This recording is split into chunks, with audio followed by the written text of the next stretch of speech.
I'm not saying that I'm like rich and successful, but I'm mildly successful to where I'm at a point in life where I can do what I want, right?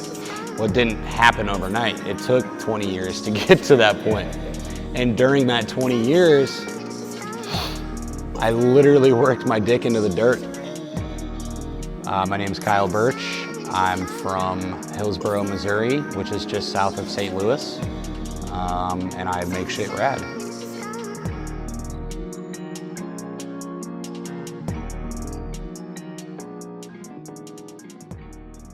So I got my first motorcycle when I was 14, but it was a moped, not a motorcycle. So if we can't count that one, I got my first motorcycle 10 years ago. And at the time, my girlfriend was pregnant with our youngest child. And she said, if you're gonna be a father, you can't ride motorcycles. And so I said, yeah, I'm gonna keep riding motorcycles. But as the pregnancy went along, I decided I should probably tone back a little bit and keep her on my happy side, or on the, I should try to stay on her good side. And so I did sell the motorcycle. But in the time I had it, it was 86 Yamaha. It wasn't even a cool one. It wasn't like a XS 650. It was like a FJ, that's a Jeep, I don't know. It was some sort of 4-cylinder Yamaha.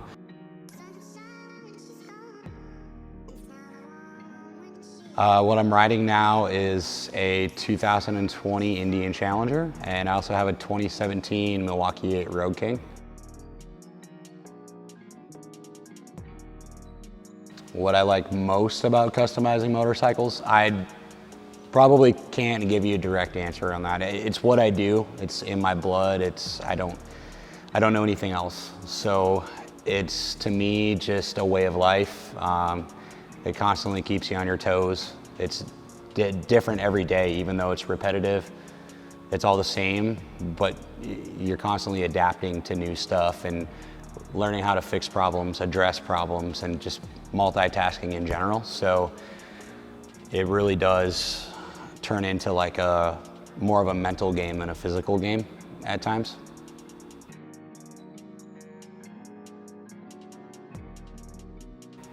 I believe I see the motorcycle future continuing the way that it is right now, in a sense of all types of different people and different ages riding a similar style motorcycle, where it's more of a purpose-built motorcycle, where it can be the coolest thing you've seen or even a stock one, but just using the right parts that are not gonna limit on the places you can go, but still have a familiarity between them, to where you know that the two of you are still kind of into the same type of motorcycle. And I think that the trends are always going to come and go, but I think we're at a place now where it's going to stay a lot longer than really any other trend has stayed, because what it's doing is it's getting people to ride even more, take more trips, really get out and enjoy the open road and enjoy each other's company, rather than wrenching on the side of the road and having negative experiences, which can be fun experiences, but eventually it comes down to just wanting to ride your motorcycle.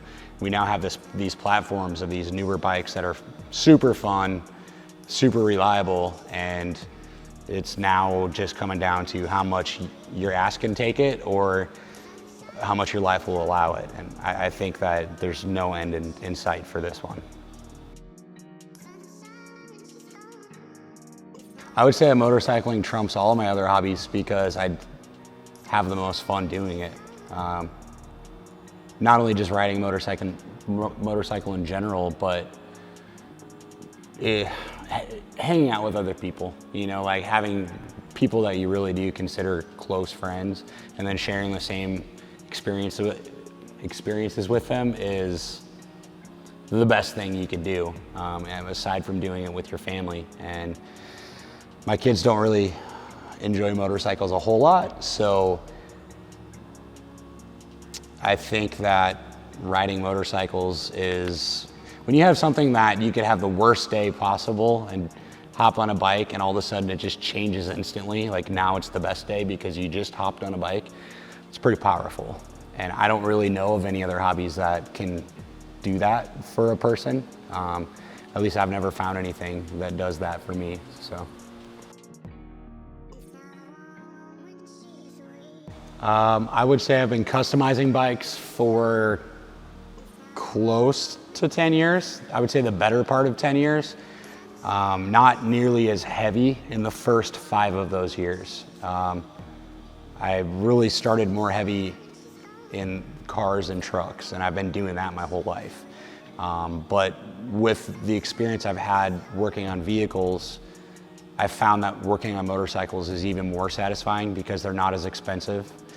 They go much faster, they don't take as long to build, but they're even more enjoyable at the end of the process.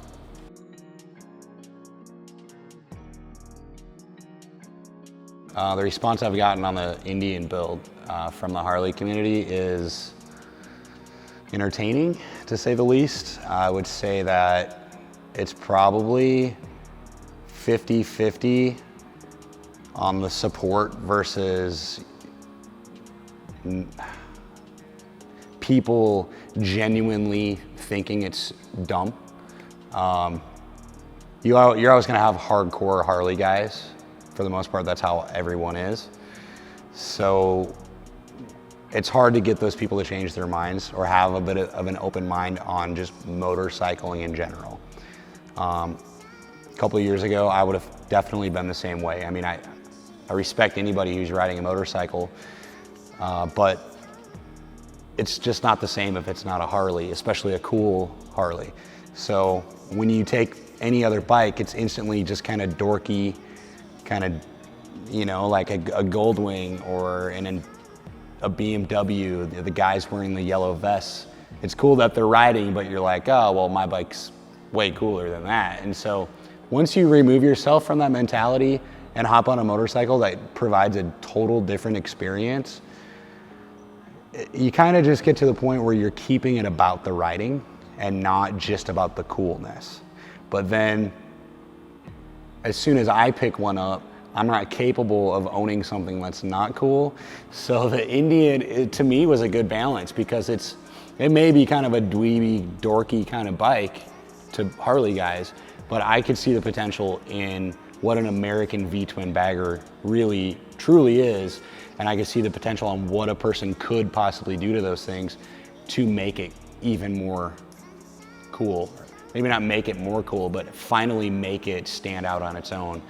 You just don't really have the sources of inspiration, so it just takes a lot more digging to come up with something as out of the box as this. I would say now that the bike has been done for about 6 months, I have fallen in love with it even more than I ever thought I could because it's proving to be bulletproof and very fun.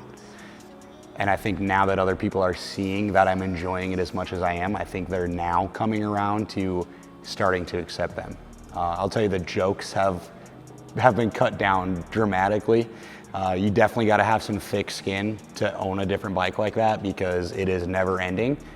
Half the time you think they're joking, half the time they're probably serious. And so you're gonna have to have some thick skin. But overall, it's been decent. I've been having just as much fun with it, owning it, as the people have been poking fun at me for it. So I find that intriguing and it's pretty cool.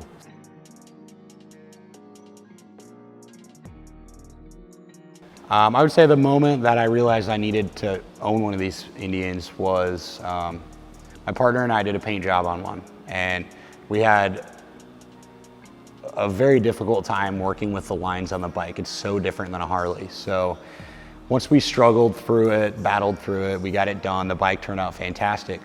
The owner said, why don't you go ride it, see if you can break it? And I said, you know, don't tempt me with a good time. So I did, and I rode it solo, I rode it 2-up. And I absolutely cannot believe how well it handled and stopped and the power that it made for a stock motorcycle. This bike had not a dime put into it for performance reasons, and it was just apples to oranges with the Harley. And I thought to myself, man, if you don't have to put another 10, 20 grand into suspension, motor, brakes, all that stuff, how much happier could you be? Maybe now, instead of investing that type of money into a Harley, maybe I could have the Indian plus buy another motorcycle, or think of the trips I could afford to take now on this bike because I'm not putting it into a Harley. But that's also a hard pill to swallow, because I still want it to be cool and unique and stand out and something that will represent myself. So it was a tough balance, but once you accept what it is compared to a Harley and know they're not the same machine, it's all smooth sailing from there. I mean, you just know, like, you can kind of make a decision. Do I want the Harley experience today or the Indian experience today?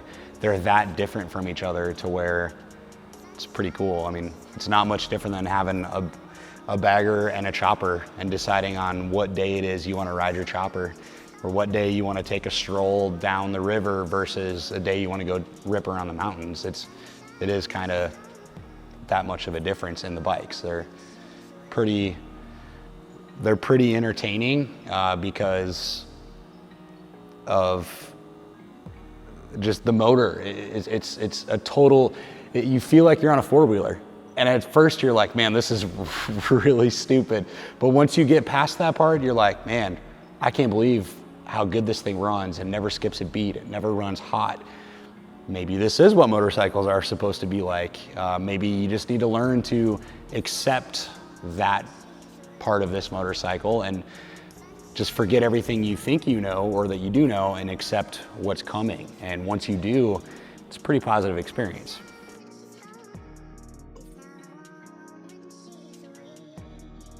I guess my advice for someone that's looking to get into just riding motorcycles in general, don't focus on cool stuff. Just focus on a bike that will be reliable enough and safe enough for you to learn on and get comfortable on, because I've entertained getting numerous people into motorcycles that have never ridden before, and I've watched a lot of them start and succeed, and I've watched a lot of them start and struggle, or start and completely stop. It's not for everybody. So my advice would be starting cheap, something reliable like an import bike. Even a Sportster is okay to start with because they're still relatively cheap enough and they have that Harley kind of soul to them. But my advice is to never live outside of your means, and don't necessarily make your bike your priority, but keep it as your passion. Keep it as your escape to whatever days you need that to fulfill yourself.